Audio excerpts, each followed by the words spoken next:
동아일보에 이런 글이 올라온 적이 있습니다. 65세 이상 치매 환자 약 100만 명의 재산인 이른바 치매머니가 범죄의 표적이 되고 있다. 동아일보 히어로 콘텐츠 팀은 8월부터 재산을 강탈당한 치매 노인과 그 가족 36명을 인터뷰했다. 모두 판단력이 흐릿한 노인에게 접근해 친분을 쌓은 뒤 재산을 빼돌리는 수법에 당했다. 요즘 이렇게 치매 머니를 노리는 사냥꾼에 대한 기사들이 올라오기 시작했습니다. 나이가 많은 노인들, 특히 치매에 걸린 노인들에게 접근해 증여나 기부를 유도해서 돈을 빼먹는 사람들이 있다는 것입니다. 심지어 NGO나 종교단체 가운데에서도 이런 일들이 일어나기도 합니다. 한 달 전쯤에 KBS에서 이런 기사가 나온 적이 있습니다. 대구시 중구에 사는 88세 김모 씨는 40년 넘게 열심히 성당을 다니며 신앙생활을 해왔습니다. 지난해 3월 김 씨는 아내가 하늘나라로 가면서 큰 충격에 빠졌습니다. 정신적 충격으로 판단력이 흐려진 김 씨는 넉 달 뒤 다니던 성당에 주일학교 지원금 명목으로 3억 원을 냈습니다. 문제는 김 씨가 기부 한 달 전에는 경도 인지장애를, 기부 2달 뒤에는 중증 치매 판정을 받았다는 겁니다. 기부한 돈은 병원비와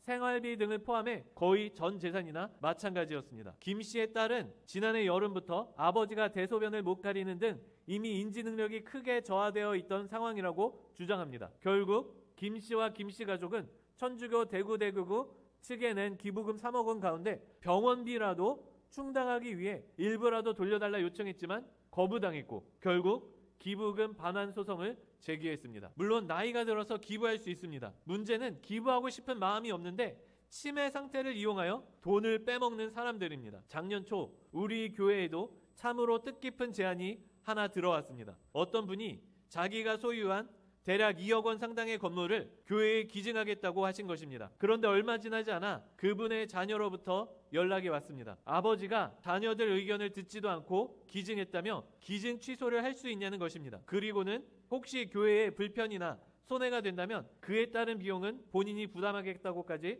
말했습니다. 물론 얼마 전 성당에서 그런 것처럼 받아놓고 안 돌려줄 수도 있었습니다. 하지만 이 이야기를 들은 원로 목사님께서는 그 가정의 형편을 헤아리며 기꺼이 그 요청을 받아들이셨습니다. 교회 때문에 가족 사이에 불화가 생길 수는 없다는 것이었습니다. 2억 정도 되는 그 돈이 아깝지 않은 것이 아닙니다. 2억만 있으면 교회 리모델링도 하고 건물도 예쁘게 단장할 수 있습니다. 그럼에도 불구하고 아까운 마음을 내려놓고 증여를 취소할 수 있었던 것은 우리의 소망은 돈이나 건물에 있는 것이 아니라 예수님께 있기 때문입니다.